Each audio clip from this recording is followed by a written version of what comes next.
नमस्कार। भाषा ज्ञान पर आधारित हमारे चैनल हिंदी जगत में एक बार फिर आपका स्वागत है।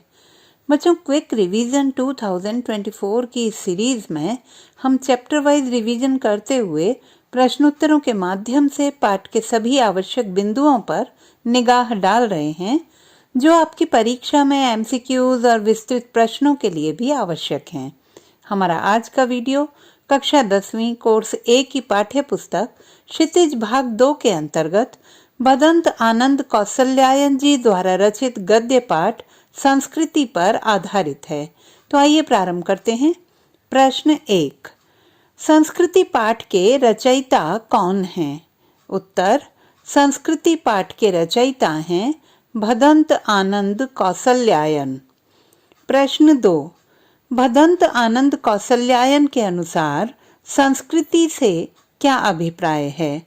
उत्तर, भदंत आनंद कौशल्यायन जी के अनुसार किसी भी नए आविष्कार अथवा तथ्यों को खोजने की योग्यता एवं प्रवृत्ति ही संस्कृति कहलाती है। प्रश्न 3, लेखक ने सर्वस्व त्याग कराने वाली संस्कृति को स्पष्ट करने के लिए किन किन महामानवों के उदाहरण दिए हैं? उत्तर, लेखक ने सर्वस्व त्याग कराने वाली संस्कृति को स्पष्ट करने के लिए रूस के भाग्य विधाता लेनिन, मानव कल्याण की इच्छा से गृह त्याग करने वाले गौतम बुद्ध तथा संसार भर के मजदूरों को सुखी देखने की इच्छा रखने वाले कार्ल मार्क्स आदि महामानवों के उदाहरण दिए हैं। प्रश्न 4, सभ्यता और संस्कृति खतरे में कब होती है? उत्तर, जब किसी जाति अथवा देश पर अन्य लोगों का आक्रमण होता है तो उस जाति अथवा देश की सभ्यता और संस्कृति खतरे में पड़ जाती है। जैसे हिटलर के आक्रमण के समय मानव संस्कृति खतरे में पड़ गई थी। धर्म, संप्रदाय आदि के नाम पर होने वाले सांप्रदायिक दंगों से भी सभ्यता और संस्कृति पर खतरा मंडराने लगता है। प्रश्न 5, हमारी सभ्यता का बड़ा अंश किन लोगों से मिलकर बना है? उत्तर, हमारी सभ्यता का बड़ा अंश ऐसे संस्कृत आदमियों से मिलकर बना है जिनकी चेतना पर स्थूल भौतिक कारणों का प्रभाव रहा है तथा वे जिन्होंने अपने अंदर की सहज संस्कृति के ही कारण तथ्य विशेष को प्राप्त किया है। प्रश्न 6, पेट भरा होने तथा तन ढका होने पर भी कैसा व्यक्ति सो नहीं पाता? उत्तर, पेट भरा होने तथा तन ढका होने पर भी संस्कृत व्यक्ति सो नहीं पाता। प्रश्न 7, लेखक की दृष्टि में सभ्यता और संस्कृति की सही समझ अब तक क्यों नहीं बन पाई?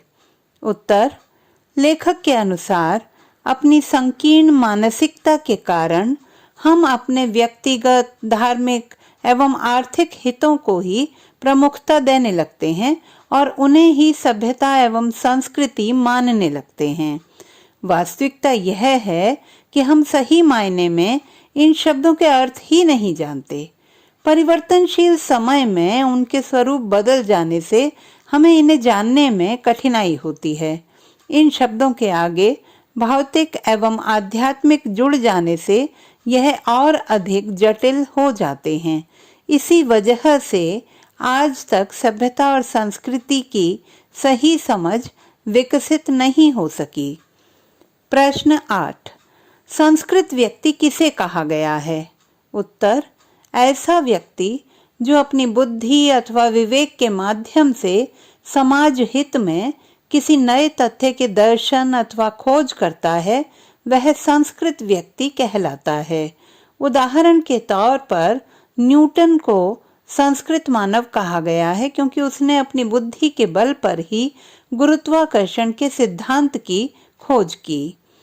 प्रश्न 9, संस्कृति पाठ का मूल स्वर क्या है?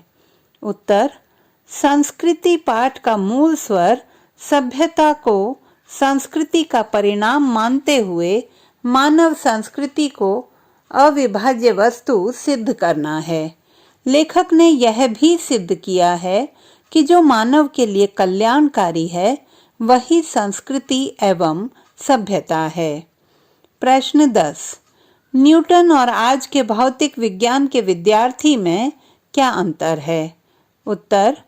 न्यूटन ने गुरुत्वाकर्षण के सिद्धांत का आविष्कार किया था, अतः वह संस्कृत मानव कहलाए।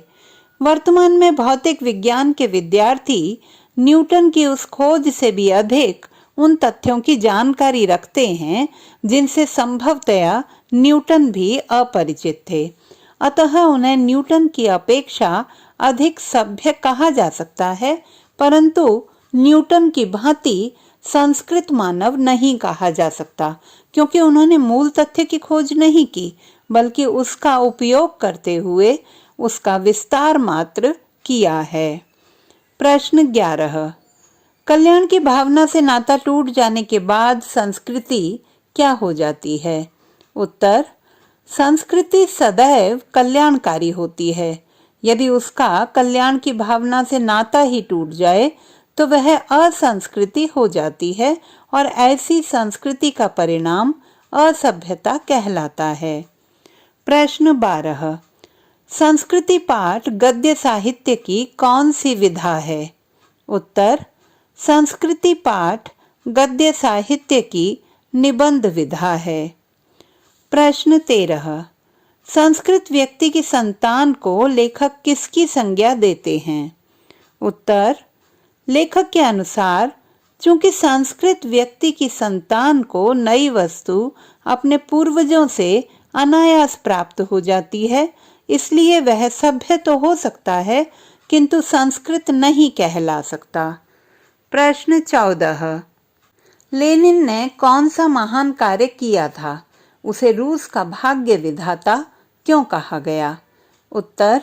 मानवता और साम्यवाद के समर्थक लेनिन स्वयं भूखे रहते हुए भी अपनी डेस्क में रखे हुए डबल रोटी के सूखे टुकड़े स्वयं न खाकर दूसरों को खिला दिया करते थे। रूस के इतिहास में लेनिन का बेहद महत्वपूर्ण स्थान है। रूस को क्रांति का रास्ता दिखाकर सत्ता तक पहुंचाने में लेनिन का अहम योगदान था, इसीलिए उसे रूस का भाग्य विधाता कहा गया। प्रश्न 15। कल्याण भाव से रहित संस्कृति का परिणाम किसे कहा गया है? उत्तर। कल्याण भाव से रहित संस्कृति का परिणाम असभ्यता को कहा गया है। प्रश्न 16। संस्कृति में कौन सा भाव प्रधान होता है? उत्तर। संस्कृति में कल्याण का भाव प्रधान होता है।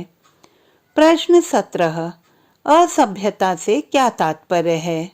उत्तर। मानव कल्याण के विरुद्ध किए जाने वाले सभी कार्य असभ्यता कहलाते हैं। प्रश्न 18।